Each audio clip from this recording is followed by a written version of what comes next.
নমস্কার বন্ধু। বন্ধু, এই যে একটা লাল শাড়ি দেখছেন, এই শাড়ি পালিশ করা হবে। এই যে শাড়ি,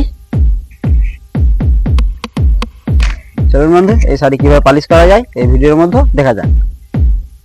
এই যে বন্ধু, মগের মধ্যে প্লেন সাদা জল, এই জল কিছুটা বাটির মধ্যে ঢেলে নিচ্ছি কম করে।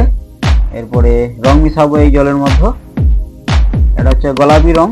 গোলাপি রংটা এই জলের মধ্যে ঢেলে নিচ্ছি কিছুটা কম করে, সামান্য যেন রং নিয়েছি। এবার এই গোলাপি রঙের সঙ্গে লাল রং মেশাবো। প্রথমে এই গোলাপি রংটাকে ভালোভাবে ফাটবো।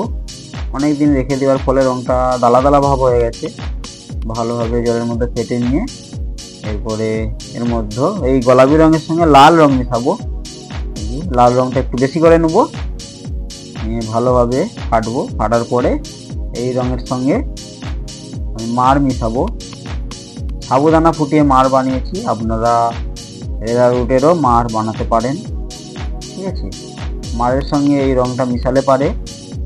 আর লাল শাড়ির মধ্যে সাদা সব দাগ হবে না, আর শাড়ির সুন্দর একটা শাইনিং আসবে, আর শাড়িটাও দেখতে খুব ভালো লাগবে। বন্ধু, আপনারা কিভাবে বাড়িতে মার দিবেন, যেমন বন্ধু আপনারা বাড়িতে যে আলতা করেন না, ওই আলতায় 2-1 চিঠি এই মারের মধ্যে মিশিয়ে শাড়িটাকে ডুবিয়ে দিবেন। সুন্দরভাবে আপনার শাড়িটাও সবভাবে দাগ আসবে না, সুন্দর এবং পালিশ হবে। বন্ধু, ভিডিওর মধ্যে শেষ পর্যন্ত থাকুন। শাড়ি মার দিবার পরে শাড়ি শুকিয়ে গেলে তারপরে আবার শাড়ি আয়রন করা হবে। তো বন্ধু, ভিডিওটা শেষ পর্যন্ত অবশ্যই দেখবেন। এবার বন্ধু, মার বালতির মধ্যে শাড়ির সঙ্গে মিশিয়ে নেব। পুরো শাড়িটাতে ভালোভাবে মিশাবো।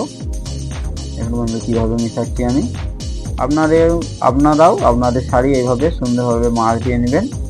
ঠিক আছে বন্ধু, ভিডিওর মধ্যে শেষ পর্যন্ত অবশ্যই থাকুন। শাড়ির মধ্যে উল্টিয়ে পাল্টিয়ে এভাবে মার ঢালার পরে শাড়িটা ভালোভাবে চকুটবো। ঠিক আছে, ঘুরিয়ে ঘাড়িয়ে চারি সাইডটা ভালোভাবে মার মিশাবো। একটুও কোথাও শাড়িটা শুকনো রাখবো না। উঠিয়ে নামিয়ে শাড়িটাকে ভালোভাবে মার মিশিয়ে হালকাভাবে নিংড়াবো, এক্সট্রা মার বের করে দেবো। এই শাড়িটাকে টান ফিটিং করবো এই শাড়ি রোল পালিশ স্ট্যান্ডের মধ্যে। তো বন্ধু, আমি এই শাড়ি রোল পালিশ স্ট্যান্ডের মধ্যে তো শাড়িটা শুকাবো। আপনি আপনার বাড়িতে কীভাবে শাড়ি শুকাবেন, যেমন বন্ধু আপনি তারেতে মিলে দেন, ওইভাবেই তারের মধ্যে শাড়ি মিলে দিবেন। তো বন্ধু, আপনার শাড়িটা কোনো সপসপে দাগ আসবে না, কেননা এরকম রঙের সঙ্গে মিশালে সপসপে দাগ আসবে না। ঠিক আছে বন্ধু, এবার পুরো শাড়িটাকেই আমি সুন্দরভাবে পালিশ করব। এইভাবে দলে দেবো হাত দিয়ে।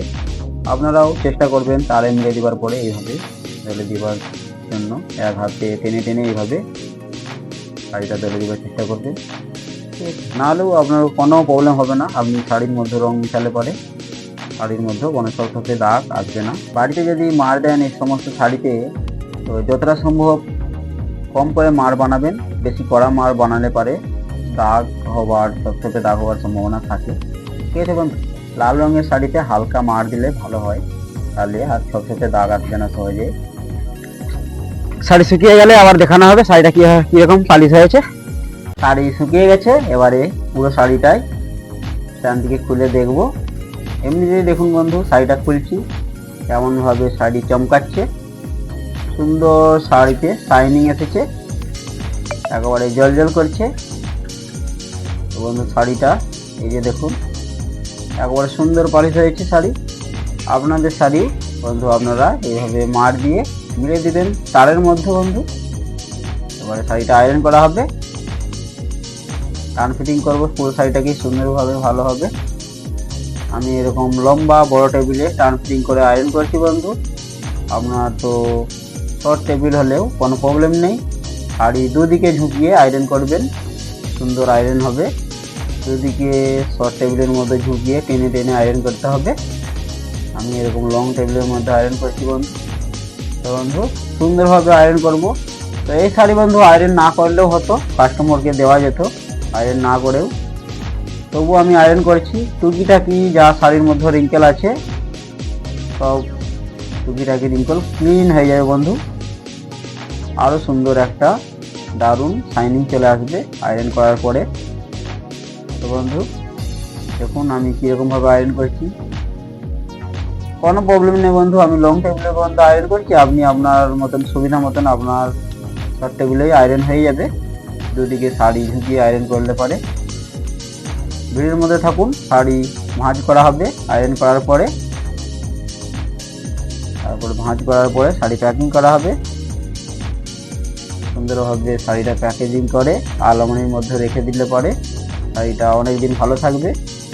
আপনার শাড়ি আপনি ভাঁজ করে কাগজের মধ্যে বা কোনো প্লাস্টিকের মধ্যে প্যাকিং করে আলমারির মধ্যে রেখে দিবেন। যখন দরকার হবে আবার আলমারি থেকে বের করে নেবেন।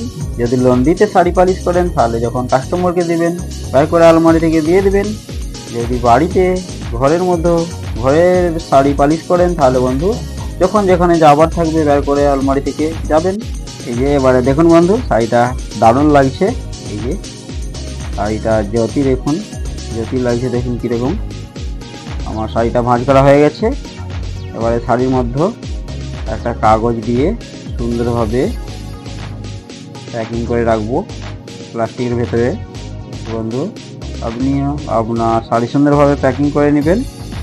এই যে এবারে মাঝখানে একটা কাগজ দিচ্ছি, শাড়িটাকে এবার ভাঁজ করব। এটা মেন ভাঁজ হচ্ছে। আমি এইভাবে শাড়ি ভাঁজ করছি, আপনি আপনার মতন শাড়ি ভাঁজ করে নেবেন। তো বন্ধু ভিডিও যদি একটু কাজে লাগবে বলে মনে হয় আর যদি ভালো লেগে থাকে একটা লাইক দিয়ে দিবেন। আর শিবম লন্ড্রি চ্যানেলটাকে অবশ্যই সাবস্ক্রাইব করে রেখে দিবেন, কেন বন্ধু যখন কিছু নিত্য নতুন ভিডিও বানাবো না সবার আগে আপনার কাছে পৌঁছে যাবে। তো বন্ধু আপনারা ভালো থাকবেন, সুস্থ থাকবেন আর শিবম লন্ড্রির সাথে থাকবেন। বন্ধু আমার শাড়িটা ভালোভাবে প্যাকিং হয়ে গেছে। এই দেখুন কত সুন্দরভাবে প্যাকিং হয়েছে। বন্ধু ভিডিও এই পর্যন্তই।